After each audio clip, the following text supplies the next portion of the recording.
Hello, and welcome to Simply Sacred, a loving gaze at the inner world in a modern society. I'm your host, Auroara Leigh, and we have this beautiful guest on our show today, Elisabeth Cyr. Elisabeth, how are you? Hello, I'm doing well. Thanks for having me. It's a great honor to join and to come have some hopefully good, insightful conversation around life and love, maybe, and just all of the things. Yeah, and you do that often, right? Do you want to introduce yourself and the work that you do? Of course. My name is, I'm from Quebec, Canada. I'm French Canadian for the people wondering about my lovely accent. I'm a holistic counselor, but really I do more than that. I do consulting, I do mentoring. I also do a lot of art and just try to bring a lot of my creativity in the way I serve the world. So right now my main focus is really bringing people into deep healing inside of themselves with the ideas that as we keep deepening inside of ourselves through healing, we give ourselves the opportunity to rise higher. So the idea is the deeper you root down, the higher you'll rise. A bit like this tree that is planted so deep and then learn to blossom through life. So I love to support people and seeing them achieve their dreams, their goals, but mostly just step into the most beautiful, healthy, loving, powerful version of themselves, of course, knowing that power can come from a really healthy place, a center place.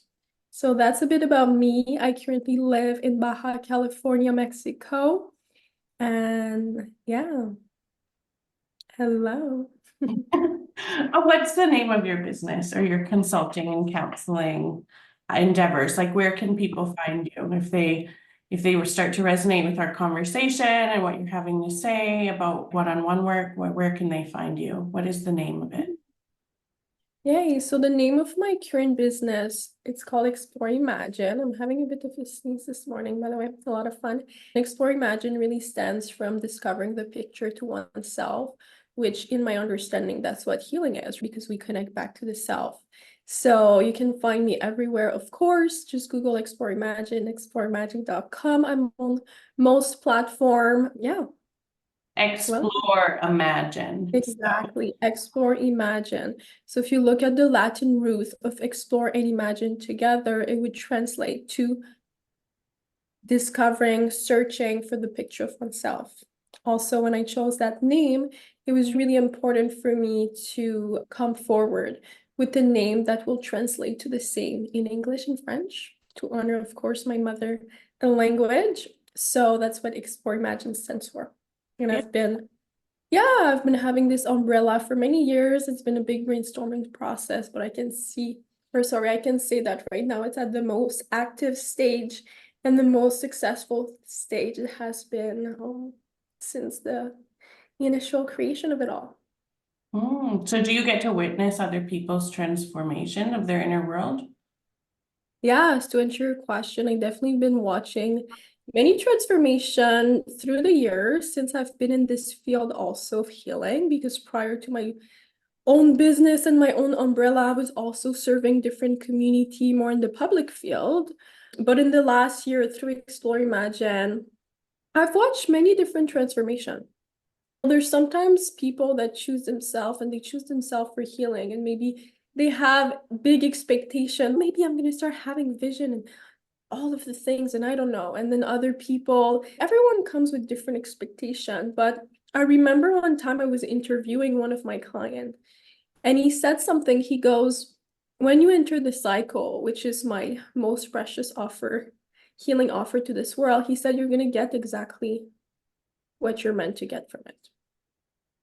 Because it's the cycle and it's the cycle of life. So I've watched transformation. There's been a woman that in a year she attracted the love of her life. She went from moving in a place that was a house where there was a lot of trauma to her childhood to moving into a new home with a man that offered her only the best and love. And it's probably the first really healthy relation of her whole life. So she created things like this, right? I had people choosing dream, like going on traveling, even serving children in Peru and working and volunteering and just getting into that pull and that courage of doing so. And then there's other people. I was talking to someone recently that has choose to come back into working with me, and he was saying, when I first started working with you, I think he wanted to attract, I can't remember, maybe it was like a love relation, and he goes, but what I've learned is actually to accept myself. So you see how maybe the intention was to get something, but really he got acceptance of the self, which was probably really needed for him more than the other, right? Now, So that's you look so young, right? And I don't believe in ageism. I believe that we can have wise elders when they're 5 years old in our communities, and it's not about age. But tell me a bit about your experience to get you to where you are in this work that you're doing. Yeah, that's a good question. I agree with you, not that the age really matter, but it actually does, because one of my principles is to follow the medicine wheel, which really teach us about the four stages of life. So we have the child that then becomes the youth, and therefore becomes the adult, and then the elder. So for me, I'm sitting in that quadrant of the young adult, which technically, in a way, I'm still close to the quadrant of the youth. I'm 27. But for me, it's just been a path of, I see to this date, I've been walking a healing journey of about 9 years. In the sense that it's been since I was 18 years old, that for some reason I've been really lucky and really fortunate to say, at 18, I had deep conscious moment of self where I was like, I need to heal myself. There's something about this lifetime that I need to figure it out. It cannot just be this, right? And my spirit was so drawn into that pole. I remember I was sitting in Quebec. I grew up in this town, like in suburb of Montreal, where people, they're amazing, people full of love, amazing people, but it's very in the box. And I remember I was 18, I was working in this coffee shop, and I remember reading books about like sweat lodges and things like that. And I remember my boss was an Italian back then, and he was looking at my books like, what are you doing, you strange child? And back then I was preparing a journey to go to Asia to study yoga and do all of these things. And it's just always been so vibrant in me. So at 18 years old, I knew, I was like, oh, I'm going to help people heal. But I didn't really know how it would come through. I thought, oh, I'm going to go to Asia and come back, and the next thing I'm going to be the master yogi and help all the people. And I realized, no, it doesn't work like this. To get in the stage of, at the point of even thinking about hosting space for people, you have to have a journey within yourself so deeply. So that's what I've been doing for the last 9 years. And then, of course, I believe healing, it is an experience of life, but it's also, I think, really important to educate yourself. Especially right now, I think I see it a lot, especially in the industry of coaching and stuff like that, where people come forward and they don't have a lot of education. And I think it's okay. We all have our path. In my understanding, I like to bridge. So maybe to say I have the experience, but I can also back myself and say I've studied and I really went deep to understand some principles that are really important to understand, because when you serve human people, that's a funny way to say it. When you serve human, we're a complex being. Our brain works really complexly, our body as well, even our heart, right? Everything about ourselves, our anatomy, everything is complex. So in my understanding, I do my very best to study so that I can really understand what's going on inside of us so that we can keep rising. Yes. At what point did you have an aha moment where you were transforming? Like you talked about that transformation in the coffee shop, but did you hit something deep and need to have a paradigm shift and go through those stages of the healing process? I know for me, I have a model of unlearning and relearning, which is the order and then the precipice and then the void and then chaos and then we reorder again. And that's a model that I work with often when I design programs of transformation. But that chaos stage is often the most humbly, right? But it's very important because it's helping us to recategorize what we do want in our life. And so I'm curious about your own unlearning and relearning, if you have something that stands out in you that you could share.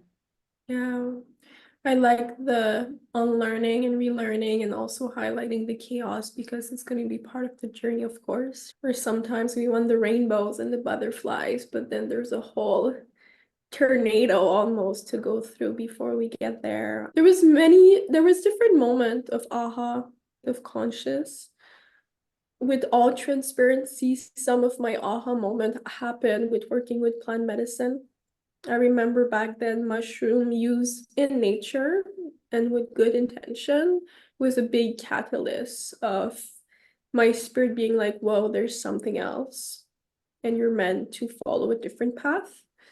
So that was a thing, but then I'm saying this with transparency and with love in the sense that I believe that, again, we live in a day and age where there's a lot of this awareness coming to surface. People are talking more and more about it.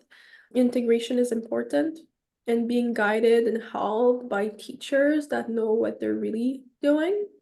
So I had to learn myself a bit in that way. And then there was also a moment of chaos. So when I was 20 years old, I've had a really big depression.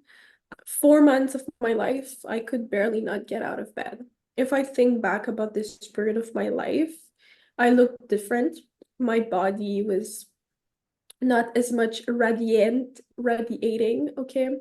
I remember I would cope a lot with food. It was like any confidence that I can have inside of myself was poured away from me. I would not even want to show up to go socialize with some of my closest friends because I was just Something ashamed. trigger it, or do you think it was like epigenetic? What was the question, sorry? Did something trigger that depression, or do you think it was something epigenetic that activated from like your ancestors?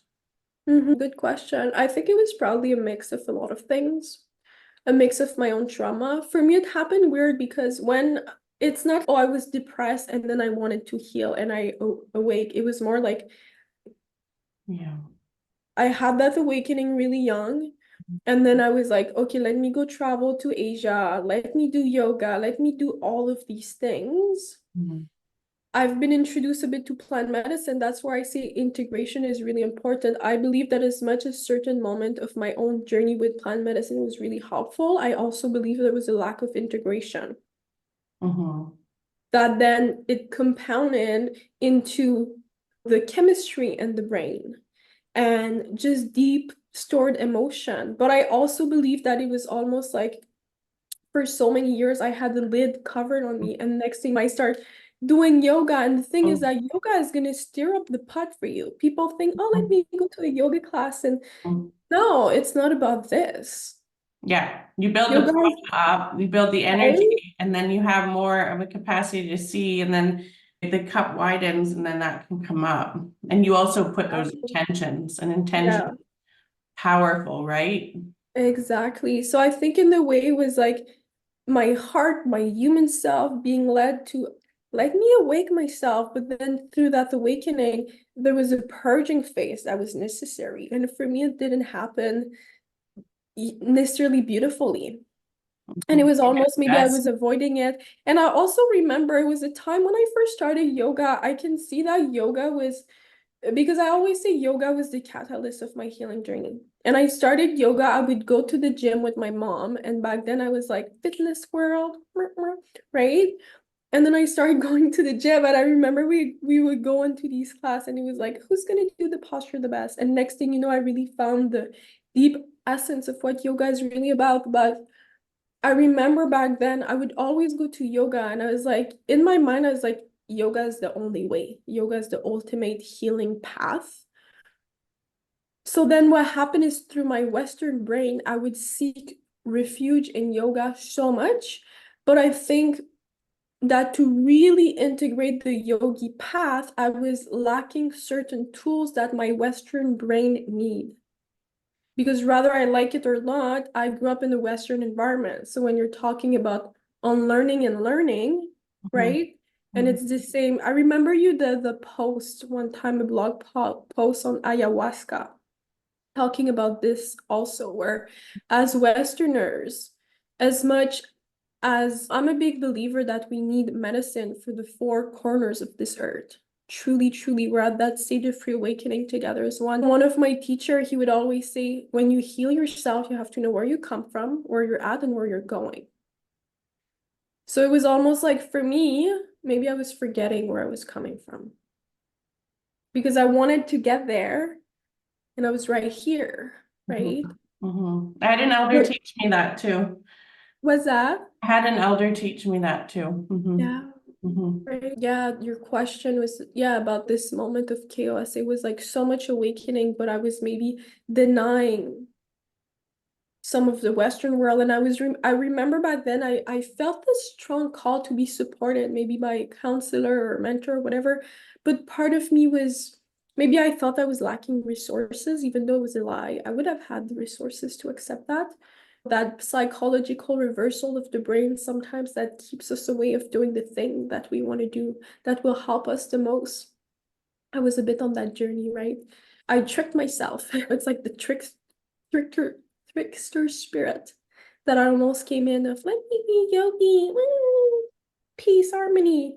And then like, You see that a lot, right? I remember back when I did yoga, it was all about, can people do handstands or headstands and stuff like that? It was just the trend of the image. And I didn't like that. I loved finding Kripalu yoga because it taught about compassion, like deep philosophies of compassion, principles that Gabor talks about, but like yoga has talked about for thousands of years. And the philosophy of yoga was what I was really drawn to, a way of walking in the world. Because yoga, like the physical practice of yoga, is just one branch of eight for yoga. There's actually 8 branches, and there's only one that is about the postures. And yoga, right? I became a Taoist, which is technically the umbrella over all of it. And I really value, and that's why I connect a lot with those who practice mindfulness, I think.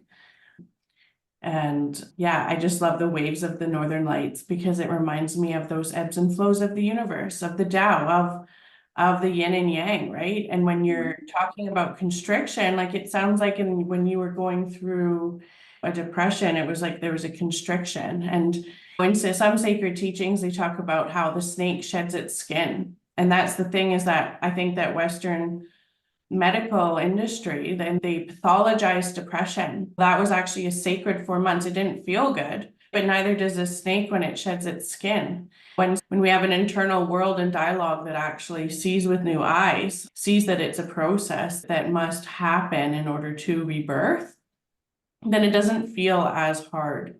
When you're like, oh, this is sacred. I remember when I reframed my moon time and my monthly menstruation, that it's so sacred.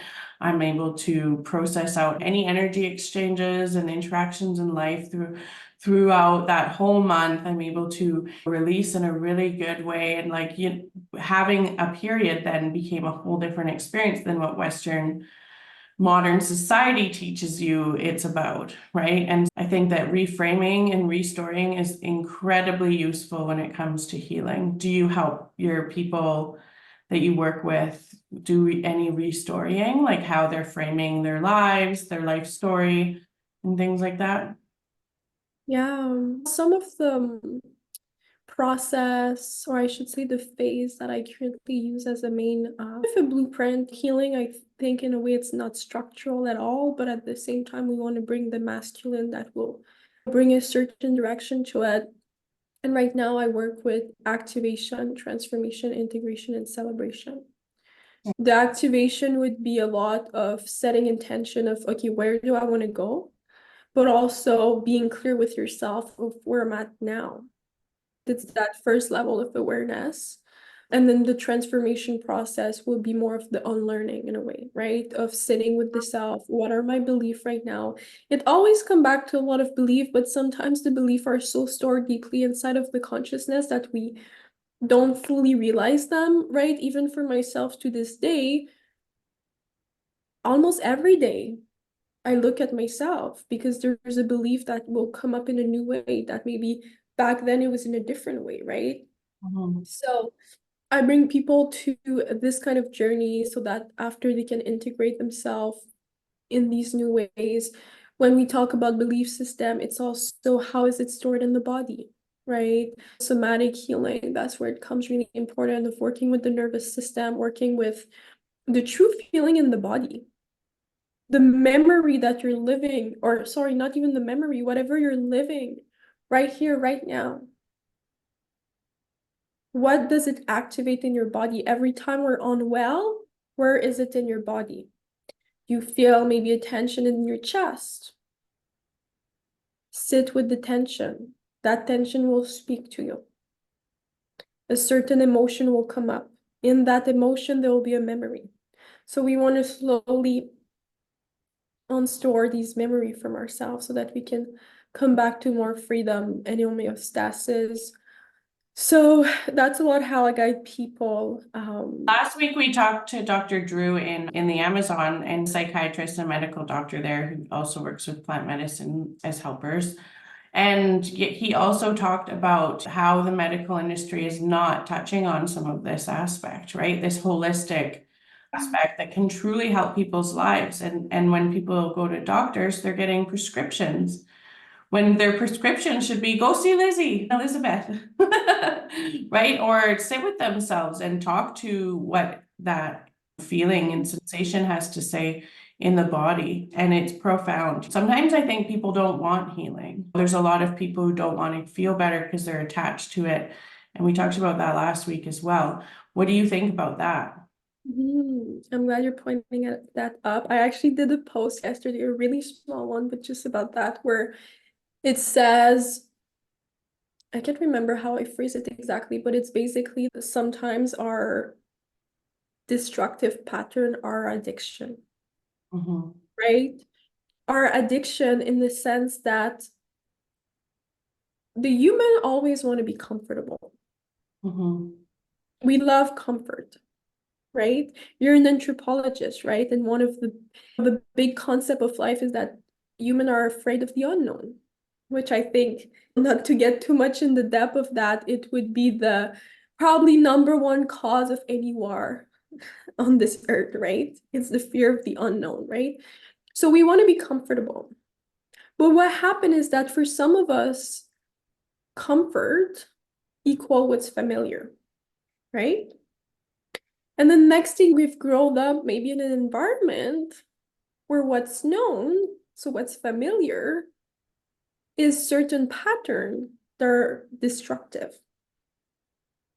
So what happened is that the brain in the subconscious, this is some really deep wiring. The brain, the subconscious is saying, what's comfortable for me, it's actually the pain. It's actually the suffering. It's actually even some of these patterns. So we get stuck there. I was working with a young girl a couple of years ago, and she started to live in this very healthy, happy, loving home, and that was not familiar to her. It started to actually give her anxiety because she felt something bad's going to happen soon. That feeling, she didn't have the neural pathways to accept that level of love and belonging. Those neural pathways to receive those weren't in there for her. So it's like an allergy. Oftentimes we're allergic because we don't have the enzymes to receive it, right? But that allergy is also in our emotional self when we don't have the ability, the receptors to receive it. And she ended up destroying that option for her, that beautiful offering that she had. It was a destructive pattern, but she severed those relations. And I think that hurt people do that all the time. They're very destructive in their relations. And I think that it comes from that fear of depth. And so when you're working with depth with people, how do you take them there? Do you make sure like that, obviously trauma safety, if they have big T trauma, you're probably not going there. Is that true? To be really transparent, at this stage of my practice in my career, remember at the beginning where I was saying my main focus right now is to bring people into goals and dreams. We all have trauma. Trauma is a disconnection of the self. So if you come to me and you're like, I don't have trauma, my answer to you would be you're probably lying to yourself, because for sure there's been moments in your life where you've been solidly disconnected, most likely in childhood, but through the rest of life. Right now with my practice, for me, It's important to work with riding the wave towards rising, in the sense that, of course, there's always a place to be held. Some of the process I was talking about, how I bring people into their body, into their emotion, the root core of the memory, that thing I do right now through safety. Safety, it's always the first component of all of it. It takes time. There are some people, it's like intuition. I'm really intuitive in my practice. You can just feel it. They're ready first session to go in these memory. They're there because they're prepared, right? The people I work right now, it's people that are already on that healing path. They've already been doing work on themselves, right? So they're ready. Then there's other people, it takes a bit more time. Yet with my practice right now, especially because I work mostly online, there's certain deeper trauma, right? That I believe people need different place to go process. Does that make sense? Part of my vision, even myself right now, I'm mostly offering offers online. I know where I'm getting, where eventually I will open up different space where people can even get closer into themselves, because healing is such a deep practice, right? And there's certain trauma that needs to be dealt with the fireplace. And with maybe medicine coming from Native American system and being with certain medicine people, and there's other trauma that maybe needs to be looked and held through more of a clinical perspective. And it depends of where people are at. But then to answer a bit of your question, yeah, it's providing that space of safety, of just where people can be heard and taking the time. Because some people use the onion as analogy. I like to use the artichoke, What is right? it? So it's the artichoke. So if you're healing with like an artichoke or even a lotus flower, that's even more beautiful. But the artichoke is, you peel one layer at the time, and next thing you know, you get to the heart of the artichoke, right? So we don't want to look at the artichoke and try to peel all the layer, like, because that's going to be hurtful and it's going to be painful. So we want to go one little layer at a time. But that's where everyone is where they're at, right? Yeah, I always use the yoga, the layers of the yoga or the lotus because it's ever blossoming and deepening, and there never really is that core, that heart you get to because there's just more to explore. It keeps deepening. And that's always what I say. It's funny these days. I've been having a lot of conversation with people where I go, if you want to come on my journey, it's about integrating crystal clear self-love for the self. And I go, I'm not saying you're not loving yourself. I'm saying you can just keep loving yourself deeper and deeper and deeper and deeper. Mhm. And then when we get in this energy more and more, imagine all of the things that we can create through this brain of ours, the heart. You're so sweet. Okay, let's shift gears a little. Okay, so I want you to practice something on me, okay? Oh Um, my goodness. Okay. I was not prepared for that, but sure. I know, but we'll keep it light with your aspect of like dreams and goals and visions. Okay. So I think that I've been looking back into manifestation, like my journey with learning about manifestation. I first learned about it when I was 20, so 5 years ago. So I'm just kidding. So 15 years ago, I first learned about it. And Happy birthday. and so and it was just the secret. It was just very basic manifestation, but it changed my world. I immediately was able to manifest in my life, moved to Kelowna with my little baby daughter, created this sacred, amazing, like powerful life. Like I'm just so blessed all the time that I even have that. That was my experience of motherhood with her and all the people I met in the Okanagan, and I was able to journey and explore and heal and grow. And I hold that so, I cherish that so much. And then I moved back up north again, and that was when the work, I had to really apply that kind of evolved mindset to the trenches again and to the real world that people live in when they're in human suffering, in their pain body, when they're not aware that they're able to access something greater, and interacting with those again and wanting to share good things, but a lot of people don't want the good things. In my vision, I've been re-inspiring myself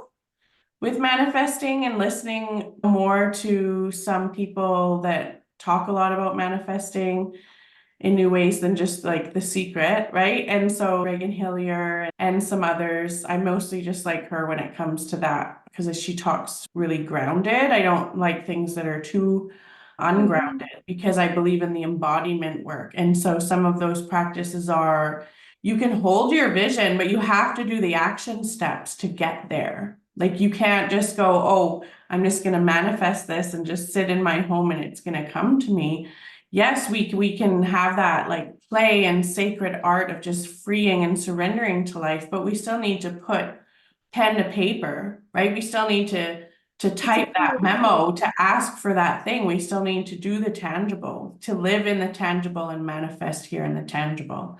And a lot of heart-centered people I know, they want to do so much good in the world, and we need to still apply ourselves to get there, right? And it's a bridge, right? And it's a bridge from that quantum realm of thought, because we are all dreamers. And I don't know if your philosophy around dream is of that. Like in mythos and in creation stories, and in even like certain fields of psychology, shamanism, we know that we are all dreaming. We're all dreaming our life into being. We have created a narrative. We've created common narratives.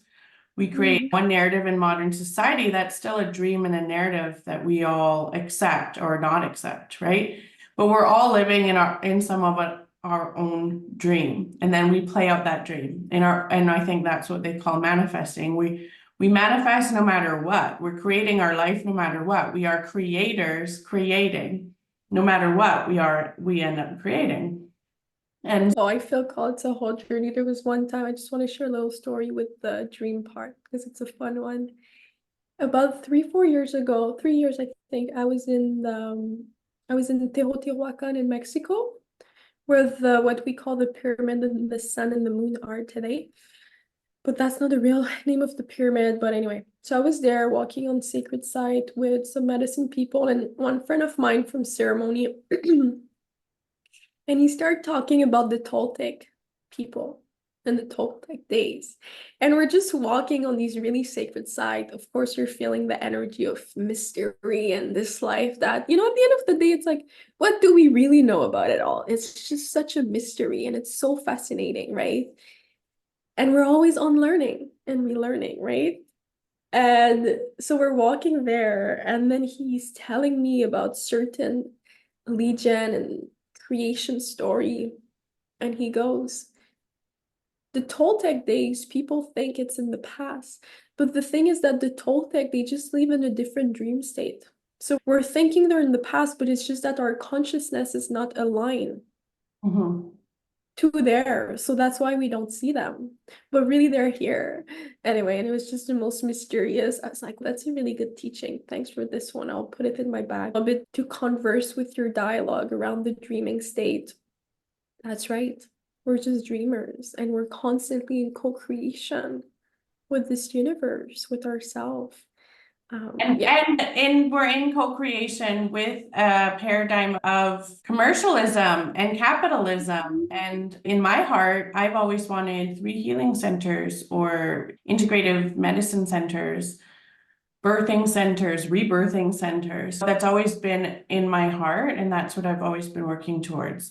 And so in this life of monopoly that has been created in North America and around the world, that takes certain kinds of capital and certain kinds of playing that game in order to get to live out that dream. And so I'm curious if you do a little work with me on my vision, my dream. Okay, cool. Sure, I will.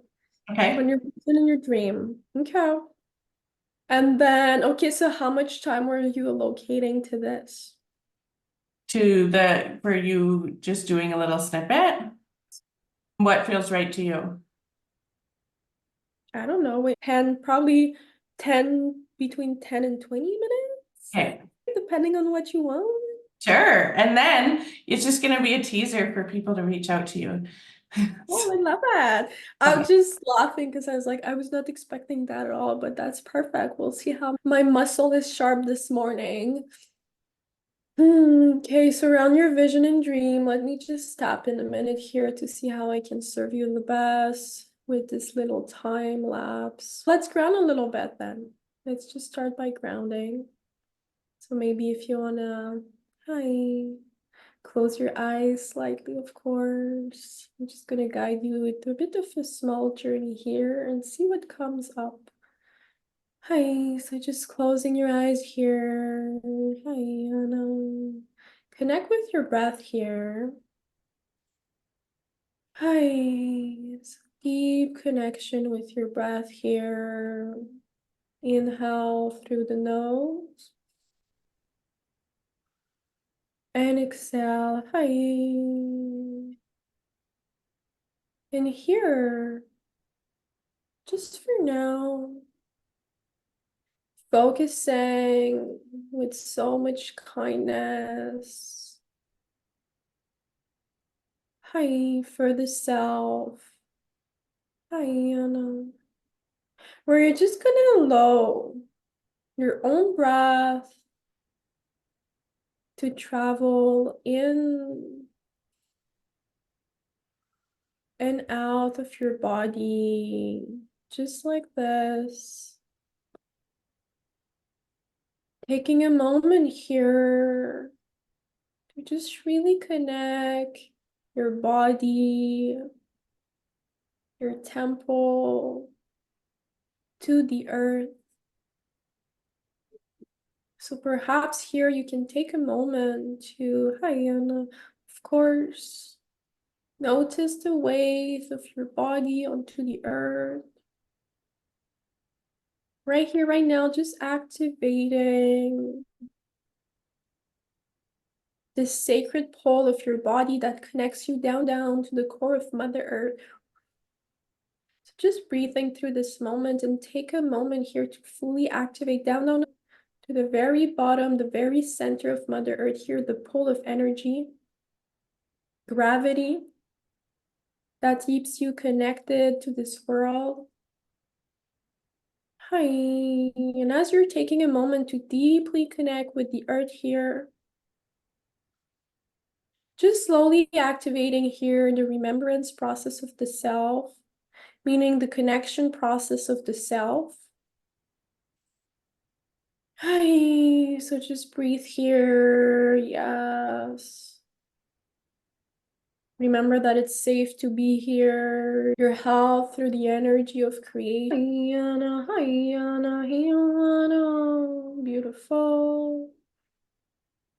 And as you're so connected to the pole of the Mother Earth now, keep breathing in and out of your body. Hi.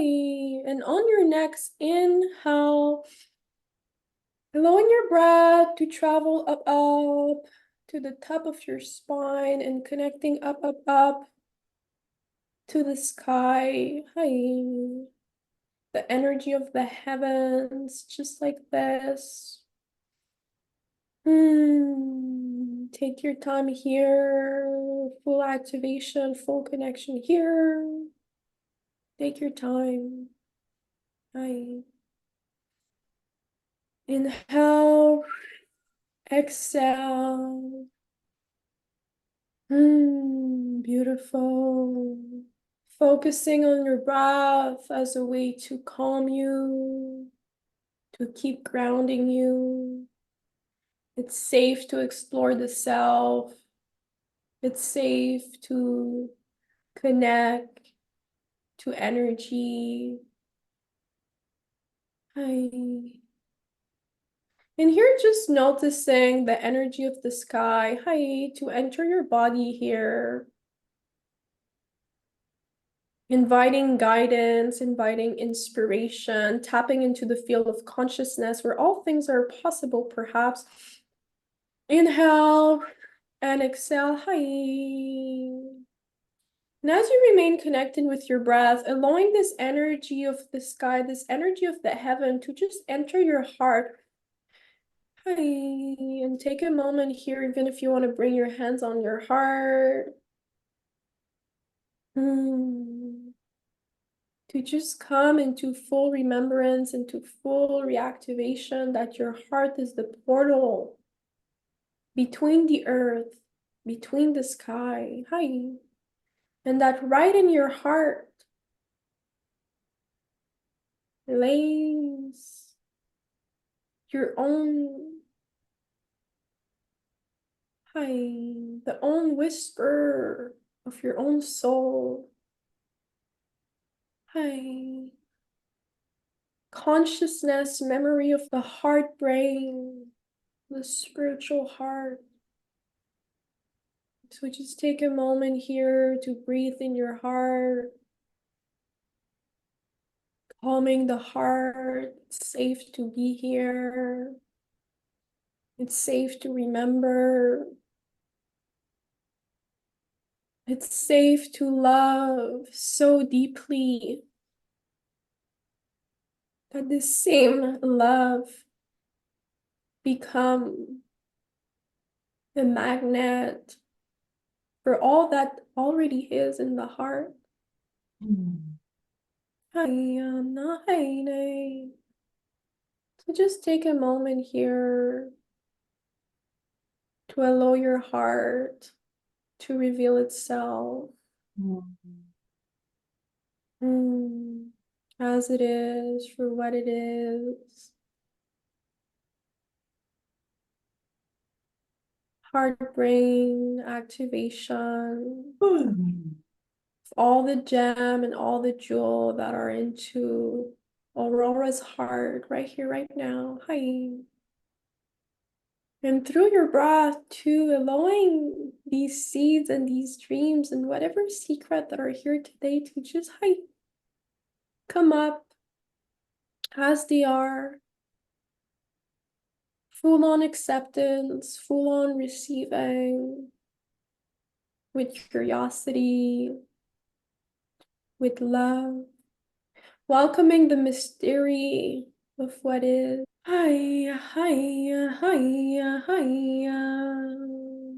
Yay. Beautiful. And in the heart space, taking a really sacred moment here to say, hey, I'm allowed to be in the heart. I'm allowed to visit the heart.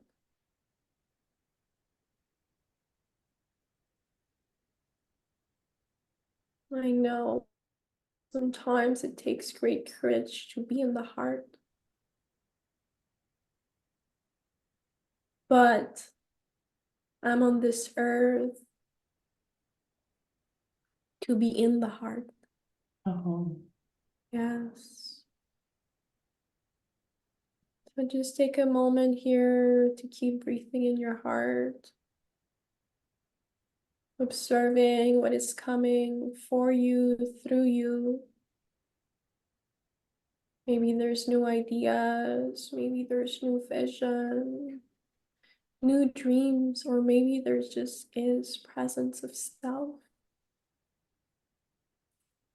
Just noticing, observing. And in this moment of your heart,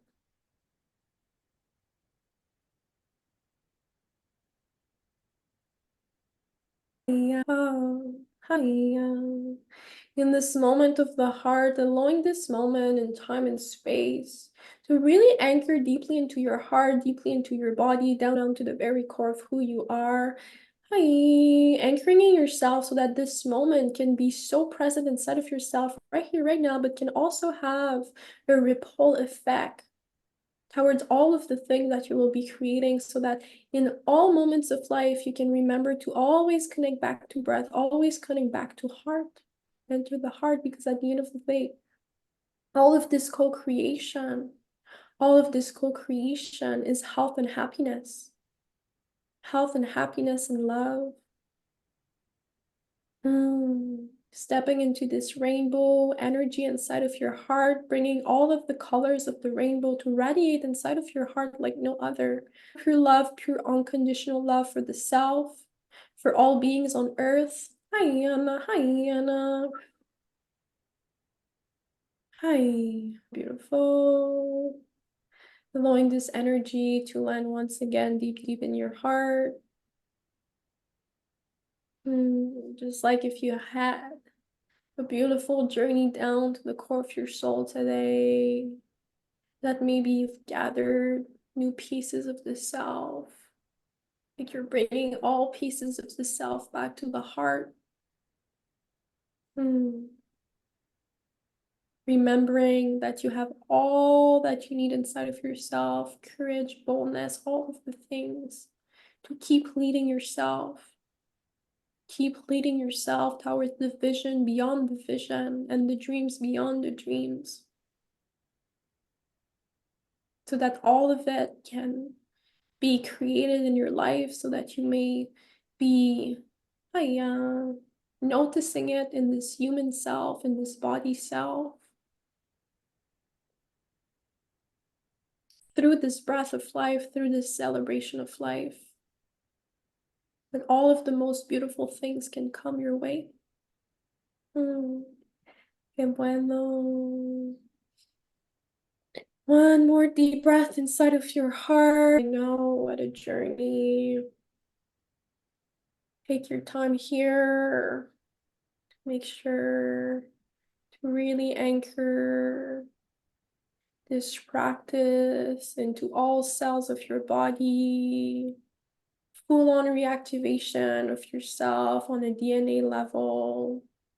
Clearing, activating.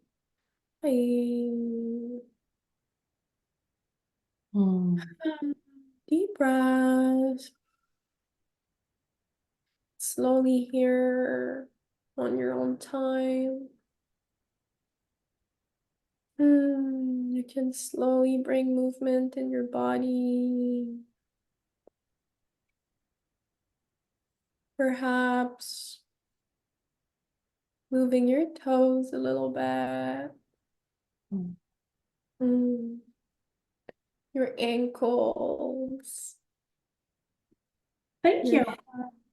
Yes. I'm coming back. How is this journey for you, beautiful? Did the heart has any message? Yeah, I felt really like happy to ground. I think a lot of healers have helped me to ground over the years, but the trauma that I've had, it makes it harder to ground. But I've also done a lot of deep dives the last 3 to 4 years. And then with your beautiful guidance and wisdom, I was able to in a new way, and that was really nice to feel. And same with like my heart. What came through is the vision of something that I'm contributing to the world. And I know it's been there and it's been pending, and which is my board game. And I have the prototype on a drum. And so I just felt that drum come back into my heart. And not that it wasn't, it's that I was directed somewhere else for a time. And that came really clear and free for me to feel and remember and reactivate. And yeah, I hope that the listeners too, they were able to get something from that and feel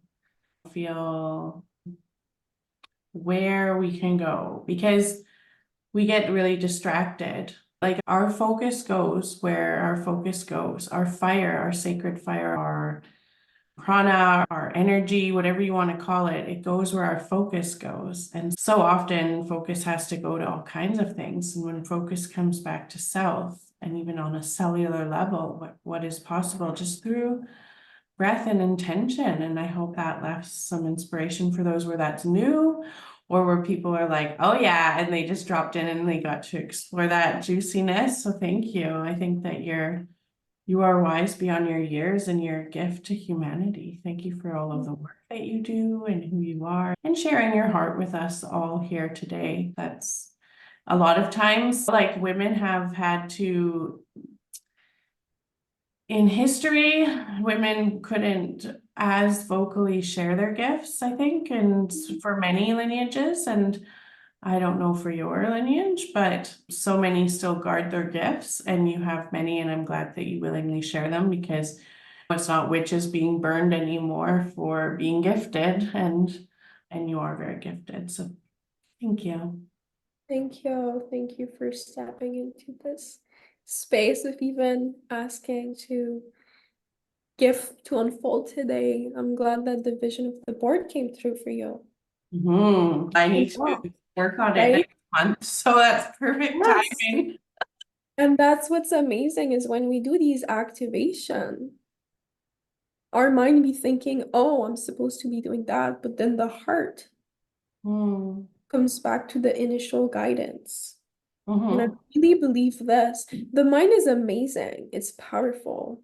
That's where mindset is so important. We want to work through it. But I deeply believe that the ensure of the true leader is right here. I believe Right? in timing, so I believe it's perfect timing because I have to refocus on it and it just came. I believe that we're all on a river of life and we can surrender because things happen in the right timing. Exactly. I love it. I love it. By the way, I know you're familiar to that, but maybe more for people listening, when we do these sorts of activation and meditation, that's just one part of the process, right? A bit like what you were talking earlier around manifesting. By the way, it's so funny. I've been these last few months or week, I'm trying to bring to familiarize myself more with the word manifestation. But if there's a word I really connect to, for me, it's creation. And I'm almost laughing because I'm like, let's be honest, like manifestation has become mainstream. Oh, let's manifest. For me, I'm like, no, let's create. And through processing, activating ourselves like that through meditation, coming back to the heart, that's one key, right? And then let's say if today for you, okay, what I'm hearing is that connecting back to grounding was really important in your body. You needed it today, right? It was important because sometimes because of your trauma, for you, the body is still not, fully there. Or should I say the spirit is not fully anchored? And you know that, right? You know that. So it's just a journey of keep doing these work, rather through meditation, through stretching, right? And all other tools, all of that, but right for people listening. And then today, there's a secret key that came from the heart. It was that board game that you've obviously been working on already for a long time. But today, the heart is like, hey, what's up with this? I'm still here. Yeah. So, if you were a client of mine, or at the end of the day, it doesn't matter if you're a client or mine or whatever.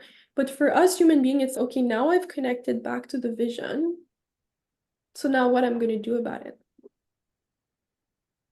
That's the intention. Yeah, the do, because we And can it's just live always in the heart. Some people just go, I want to live in the heart and do nothing else, but we have to do. We go here and then our hands outstretch and we do with our hands from our heart. creation, right? Done. It's an extension of our heart. So then, of course, a process for you talking about dreams and goals for you would be like, okay, what kind of action can I plan? Then I would be helping you in creating a solid plan that would make sense for you, that is reasonable yet stretchy. But then also to practice certain practice where it's a bit like we talked a lot about this today, to prepare the body to be able to receive it. Because maybe right now you're thinking about this amazing project, but your body, you don't know if it's ready to receive the fact that you're going to create this most amazing board game that's going to help 1,000,000 people. 1,000, love it. Right? Yeah, body. Yeah, exactly. So that's where we would be working and embodying to prepare the body, right? And it's like any goals that we have, is the body ready to receive it? Does it feel safe in the nervous system? So we would be looking at layers like that, and then of course your belief around it and all of the things, right?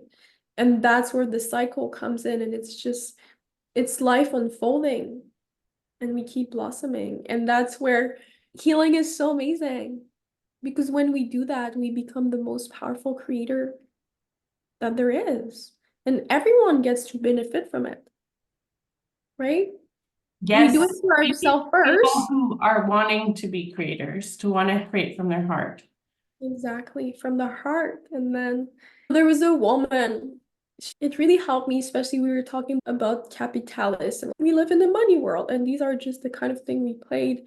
And then she said, was talking about empowering women and all of the things. And she's like, imagine if there's women like you that get to have their power back. Mm. We associate money with power now these days. It's just what it is. Money is power. Power is not necessarily money, but money brings power, right? They tied in together. This is a bigger conversation. Maybe we'll have to have another episode just on that, but we connect back through this. And then when we're aligned back in our heart and our power, that's where the next 7 generation will benefit from these new leaders of the heart. I believe in malevolent capitalism. So eventually we have, and we do see people using money in a heart-centered way. But for me personally, I believe in heart-centered capitalism, malevolent capitalism, and not capitalism that takes or harms due to money. Money isn't bad. There's this black and white thinking sometimes and or associations tied with money, and money just is, and then we assign meaning to it. Right. And a relationship with it. And we certainly need heart-centered leaders and heart-centered millionaires to be choosing consciously what they're doing with that power. Like you said, it comes with power.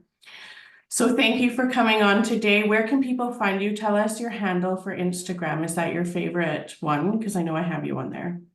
Yeah, Explore Imagine on Instagram. And then I'm on Facebook as well. Yeah, everywhere. But the best, just go on my website, exploreimagine.com. That way, all my platform are linked to my website. So it's just easy that way. And if people found you through the podcast, are they able to resource that or cite that or tell you that? Can they get like a cool access page or something to a workshop to try or? Yeah, so I have a lot of resources in my world. There's many different options. I have a Facebook community that has over 1,000 people now, so you're welcome to join that one. That one is free. It's linked on my website. Of course, any Instagram platform and all of the things, there's a lot of free resources. I have a few different, right now, the free workshop, I have one on, they're not workshop, they're more classes. I have one on inner child, one on forgiveness. So if you want to have access to that, you can let me know.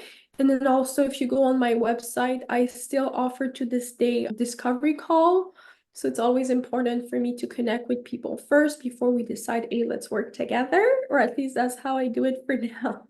So that's also a way to reach out to me. Yeah. Hey, I hope the listeners go discover if they feel called Yeah, to. of Thank you for course. Thanks going. for asking. That was a lot of fun.